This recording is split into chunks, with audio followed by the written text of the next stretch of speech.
Just when I think I'm done with modular and I'm starting to get over it, noise engineering's like, but have you tried this out? So today we're going to be focusing in on this Polydactyl Versio. Wow, Polydactyl Versio.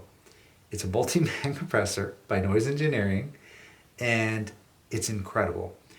I wanted to buy one. They had one on hand. They handed it to me, and I was like, just let me try this out. I don't want to do anything about it, but it completely destroyed my whole end of chain thing. You might have seen that last video I did talking about my live set, and I was talking about this, right? My auto Boum, going to be my end of chain, all analog, super nice compressor. Love this thing. Pretty expensive now, thinking about it. Also had the SP-404 Mark II, the SP-404 Mark I. I was kind of debating what I need, what I don't need. Then I saw that Noise Engineering at Synthplex had this multi-band compressor, and it blew me away because multi-band compression is kind of like my secret sauce when it comes to exporting tracks out of Ableton and making them sound really good. So I figured this must sound really good, and it does. Listen to this. Oh, and by the way, today's video is sponsored by Squarespace, but more on them later. But check this out. So this is without this thing on. Pretty chill, right? But then let's hear it with. Ugh. You can push it too.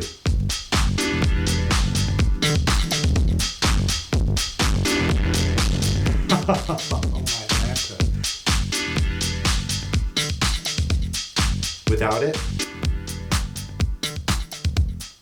And you might think that they're louder, but I'm using Live here, Ableton Live, to match their peaks. It might not be their average volume loudness is the same, right? I'm not using like VU meters, but I'm looking at their peaks and they're right under 0. And I mean, let's try it on a different track, right? Let's try it on this track here. Something a little bit more subtle, I guess you can say. Without it. Pretty cool song, not bad. You're getting there, bro. But then with it. Yo, I mean, come on. So, the way this compressor works, and no, this video is not sponsored by Noise Engineering.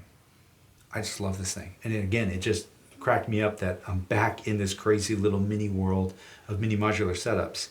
And I'll explain all of these modules because I think that they are the best kind of bang for buck, live performance, end of chain things, especially this weird Uba Tuba, I don't know how to say the tube tech MIDI controller USB host thing, because for whatever reason this module doesn't exist besides just from them. So thank you guys for making this thing. Bought all these things except for the performer. They sent me this, but again, I'll get into all this later. So the way the multi-band compressor works, really simple. You have either expansion or compression starting at 12 o'clock, right?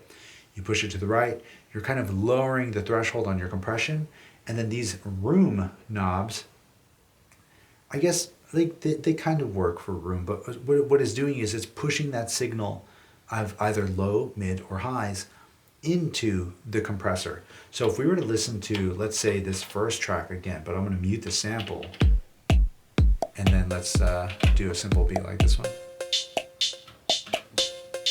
Let's see. Sure, this will work. So what I can do here is I can take away how much low end is actually being pushed into the lows portion of the compressor. What a multi-band compressor is going to do is compress the different frequency bands, right? Your lows, your mids, and your highs differently. This switch here allows you to change where those crossover points are. If I go all the way to the left, my low point is 250 hertz and lower. And basically from 250 to 1000 is my mids, 1000 up is going to be my highs. Where I like to live is all the way to the right, where 1000 is my lows, 4000 and up are my highs. So this gives me this nice mid-range, right, of 1000 to 4000 that I can really bring out a lot of the sizzle. And I know it does sound a little harsh sometimes, but I kind of dig that sound. So listening to this little drum beat back, let's go to a better drum beat. I think this one's better here. I can really start pushing the lows into this compressor. And I can start taking away the other things so we can just listen to what our lows are doing, right?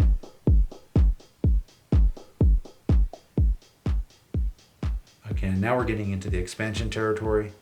I don't fully understand expansion, so I'm not even gonna try to explain it to you, but I do know what compression does. So you can really start to slam it. Same with your mids. And then start bringing in your highs, right?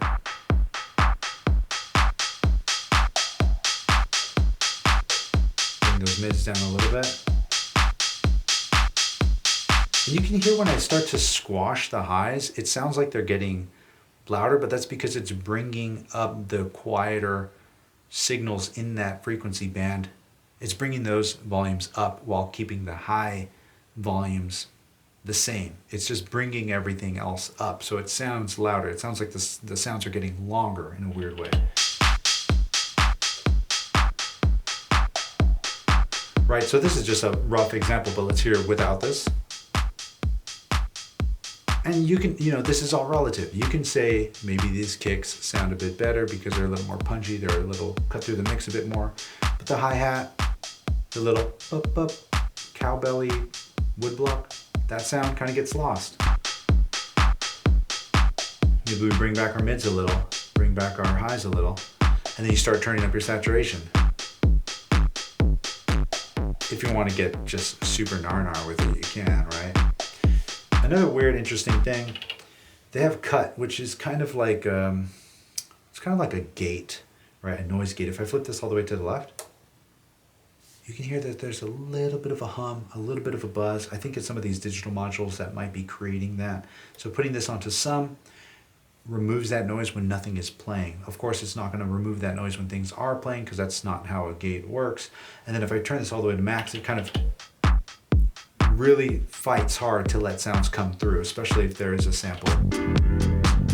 You hear it's kind of really starts to muffle it up, but if I put it in the middle, which is some, you can hear the bass are way too crazy on this.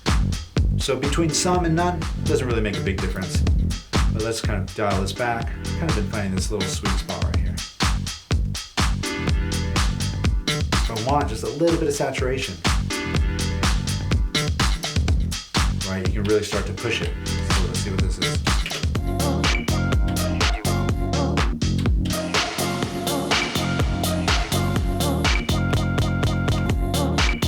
And the point of these modules is to be a bit more, I don't want to say set and forget, but I'm not trying to modulate all of them. I know modular, you want to modulate things, but I just want to play these things. And that's why I found that the Performer, very appropriately named, was exactly that. It's really good at performing with. I do wish the jacks were on the top so that I can get to these buttons a little easier without having to worry about these things here. But that's okay, I can deal with it. The buttons are big enough. And then the Overseer, which is an insanely awesome filter module that took me way too long to get, RIP WMD. Yeah, I'm going to explain this a little bit more, but before I do that, just let me give a quick shout out to today's video sponsor, Squarespace. In case you're not familiar with Squarespace, it's an incredibly easy to use all-in-one website designer, hosting platform, and so much more. I've been using Squarespace long before I had this YouTube channel with a bunch of other random ideas that I had before this. Of course, didn't work out. That's why I'm here doing YouTube videos, because this is so far working. And it's great. It's currently where I host all of my merch like hats, shirts, sample packs, synth presets, and even a contact me page. It's never been easier to get a professional looking website within a few clicks at such an affordable price. Some of my favorite features on Squarespace are the customized email links that will expire within 24 hours, so when selling digital goods like music or videos, you don't need to worry about changing or chasing down those links in case they get shared around. The website builder is also awesome with gorgeous templates to start from that you can easily tweak to make them feel like your own. For example, I'm using the Event Horizon template on my site, and I was able to quickly add a few extra pages to really make it feel like mine.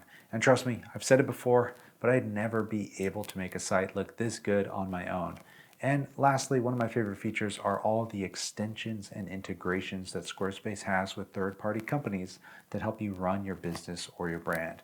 These can help you facilitate your shipping, your product design, help you keep track of how much taxes you need to pay, and just so much more. It's crazy how simple Squarespace makes it. And like I mentioned earlier, if you're interested in starting a site and taking your music or your artistry or your brand to the next level, head to squarespace.com for a free trial. And when you're ready to launch, go to squarespace.com/RickyTinez to save 10% off your first purchase of a website or domain. All right, let's get back into it. Cool. So this is essentially being my end of chain, right? And in that last video I was talking about with my live setup, I wanted to kind of take the SP for its beat repeat stuff, but I was a little over it. I mean, I know I have it here. Right, but then I get my tape stop. I also get some reverb and a delay. Right, so if I do something like, let's say if I go on to this beginning track again.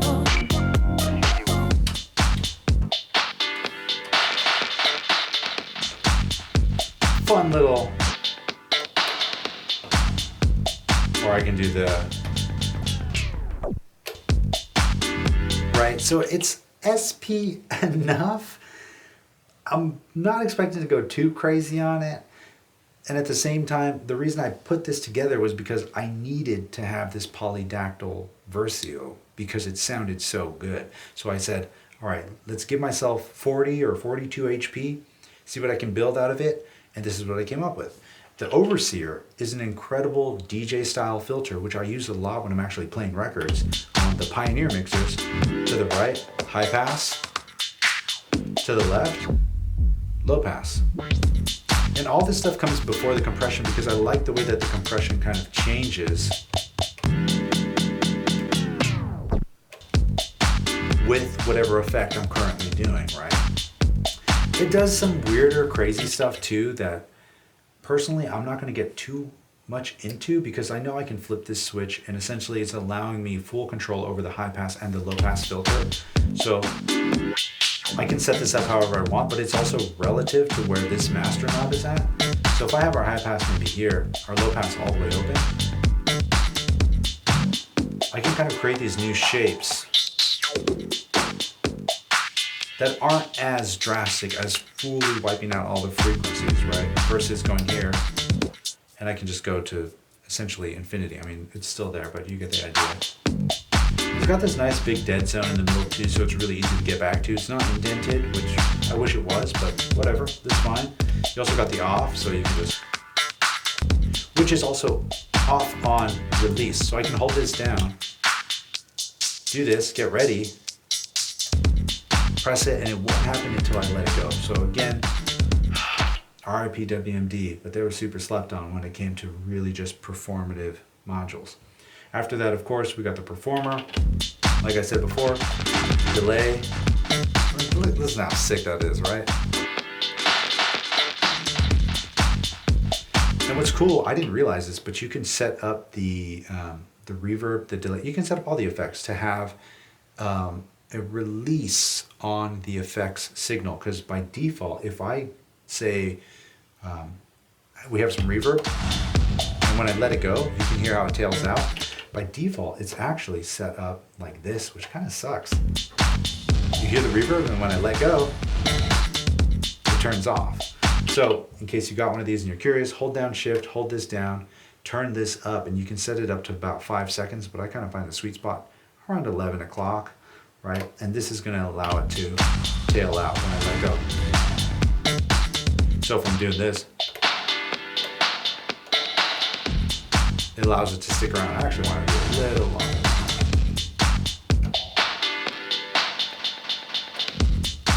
Yes, awesome.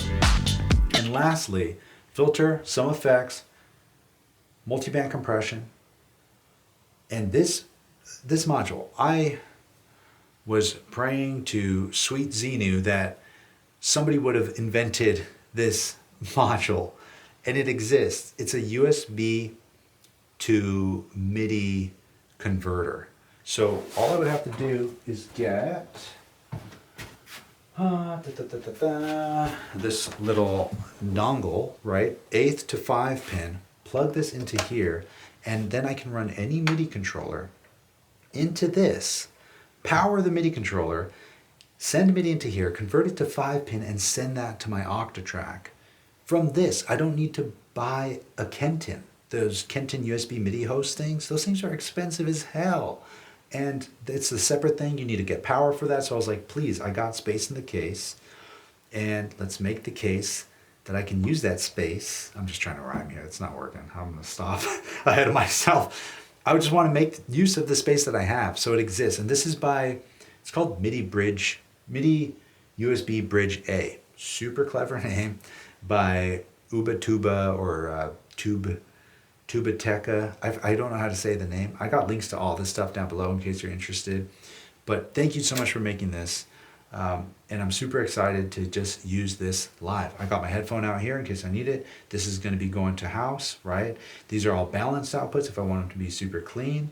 Because, I get a little bit of buzz once in a while. But that's all right.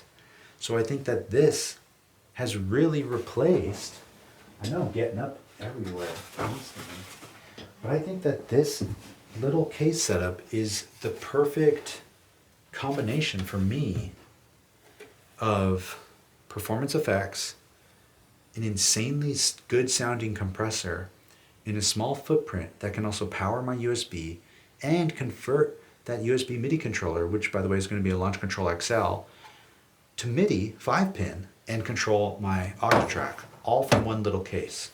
So I'm really excited about this case, and I think this is going to be the final iteration of it. This 2 HP blink right here is killing me. I thought my case was 40 HP. It's not. This is the Pico case by Erica Sense, and I always thought it was 40. Guess it's 42. But yeah, that's kind of it. And I got super amped up and wanted to talk about it. So thanks for hanging out. And I'm going to jam a little bit. You're more than welcome to kick it. But until next week, I hope to see you again. Thanks for stopping by. You already know the drill. Share the love. Share the knowledge. Knowledge is power. Peace.